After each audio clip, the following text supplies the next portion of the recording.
مسلسل الفاتن العظيم، هل هيتعمل منه نسخة تانية أو سيزون تاني؟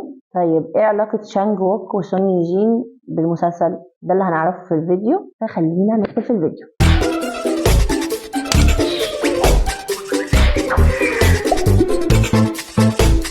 هاي حلوين، عاملين ايه؟ معاكم سارة البرادعي. الفيديو طبعا هيكون عن مسلسل الفاتن العظيم، هقول لكم قصته وايجابياته وسلبياته، وهقول لكم في اخر الفيديو ايه علاقة شانج ووك وسون يي جين بالمسلسل. اول حاجة، المسلسل من بطولة وود وان وجوي وكيم من جي ومونكي يونغ، عدد حلقاته 16 حلقة وتصنيفه درامي. قصة المسلسل بتتكلم عن 3 أصحاب مقربين ما شافوش تربية. ليه بقى ما شافوش تربية؟ لأن أهلهم هم كمان مش متربيين، فطبيعي.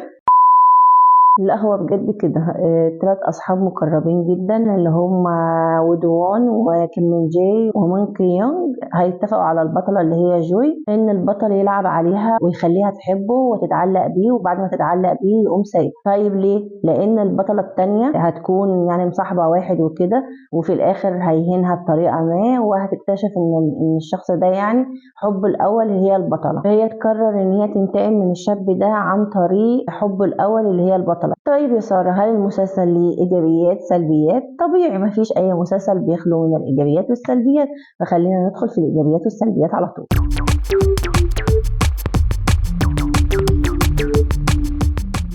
أول حاجة في الإيجابيات هي البطل، ودول من الممثلين المفضلين عندي، تمثيله تحفة، كمان كاريزما. تاني حاجة البطلة التانية كان تمثيلها تحفة، وكمان ستايلها في اللبس كان جميل قوي، شعرها وكده. ده غير ان الدور بتاعها كان حلو قوي، لانه معقد كده ومركب ما بين الخير والشر، وبسبب الدور ده سلط الضوء عليها ان هي بعد كده تعمل ادوار بطولة في مسلسلات تانية. تالت حاجة ان المسلسل قصته عجباني قوي، وانا بحب النوع ده قوي من المسلسلات، ان يكون البطل باد بوي ويكون بقى بيلعب على البطلة، وفي الاخر يقوم هو واقع على دماغه ويحبها هو. كمان كنت بحب قوي حب البطل للبطله وخوفه عليها دايما، حتى في البدايه لما كان بيلعب عليها وكده ما كانش عاوز يأذيها خالص. وكمان الكيمستري ما بين البطلين كانت لطيفه وجميله.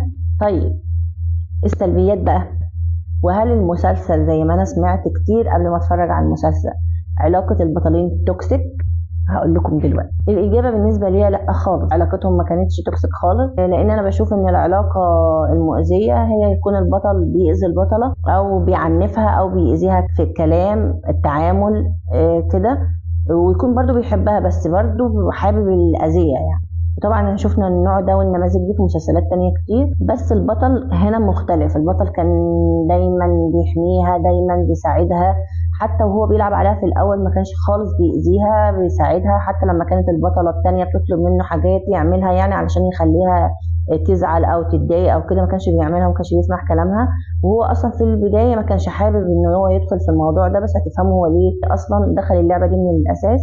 فانا ما كنتش شايفه خالص ان علاقتهم مؤذيه، وبعدين لما هو حبها يعني كان دايما خايف ان سره ينكشف، وكان دايما حاسس بالذنب وهو معاها في اي لحظه بتكون ما بينهم. بالنسبه لي بقى التوكسيك فعلا هي علاقه صحوبيتهم، لانهم كانوا بيأذوا بعض وبيضروا بعض، وكانوا بيعملوا حاجات مش لطيفه، وهم مع بعض كانوا بيأذوا الناس وكده، فعلاقتهم بالنسبه لي كانت مؤذيه اكتر. البطل التاني كان شخصيته اوفر الصراحه، والحركه اللي عملها مع البطل كانت في قمه الندالة اللي هو عملها في الاخر يعني. وبجد كان احسن قرار ان البطل عمله ان هو ما يكملش معاهم. ممكن في ناس تختلف معايا وتقول ان علاقتهم كانت حلوه وبتاع، علاقتهم كانت حلوه، ان هم ايه يعني كانهم عيله مع بعضهم، بس تصرفاتهم كانت فعلا مؤذيه، ما كانوش ينفعوا ان هم يكملوا مع بعض خالص. فكده الافضل ليهم، انا شايفه ان النهايه بتاعتهم كاصدقاء منطقيه اكتر. في هنا حته حرق بسيطه يعني لازم اقولها، ما ينفعش افوتها يعني. حته ان الاب اكتشف ان البطل هو ابنه فعلا في الحقيقه، كان نفسي اشوف مشاهد ليهم بعد ما هو اكتشف الحقيقه دي، وكان نفسي اشوف رد فعل البطل لما يعرف انه هو فعلا ابوه وانه مش زي ما كان مفكر. فكان نفسي اشوف مشاهد ليهم، وكان نفسي اشوف رد فعل البطل، ويكون في مشاهد حتى لو كان في فلاش باك على تحسين علاقتهم. كان نفسي اشوف مشاهد للبطل والبطله بعد الصلح ما بينهم، وان المفروض كان في مده كبيره قوي على فراقهم، فكان نفسي يبقى المده ما كانتش تبقى طويله قوي كده، وان هم يرجعوا على طول. برضو كان نفسي نفسي اشوف مشاهد ليهم اكتر من كده في الاخر. وعاوزه بس اقول لكم على حاجه كمان، انا المسلسل ده شفته مؤخرا مع انه هو معروض من زمان تقريبا من 2018. المسلسل ده وقت عرضه انا كنت بقى حاضره الحوارات دي وقتها، وقت عرضه اخد كميه شتايم المسلسل ده، والبطله اخد كميه شتايم سواء من الفانز الكوري او الفانز العربي. يعني انا وقتها فاكره ان في ناس فانز عرب وكده كانوا بيشتموا في تمثيل البطله وكانوا بيشتموا في القصه وكده. فانا وقتها اتاثرت الصراحه بالاراء وما اتفرجتش على المسلسل، قلت مش هشوفه يعني وكده. بالصدفه شفت له مشاهد مؤخرا يعني، اتفرجت عليه، عجبني قوي، اللي هو ندمت فعلا إني ما اتفرجتش وقتها. والمسلسل ده اثر في البطلين ونجح البطلين.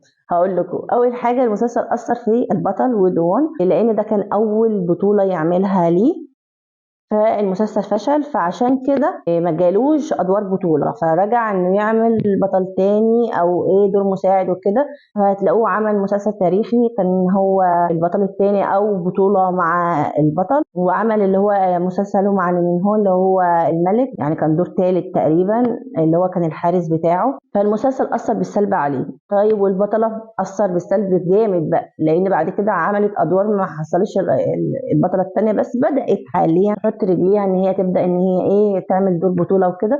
فالمسلسل اثر عليها لانها جالها انتقادات بشكل كبير على تمثيلها.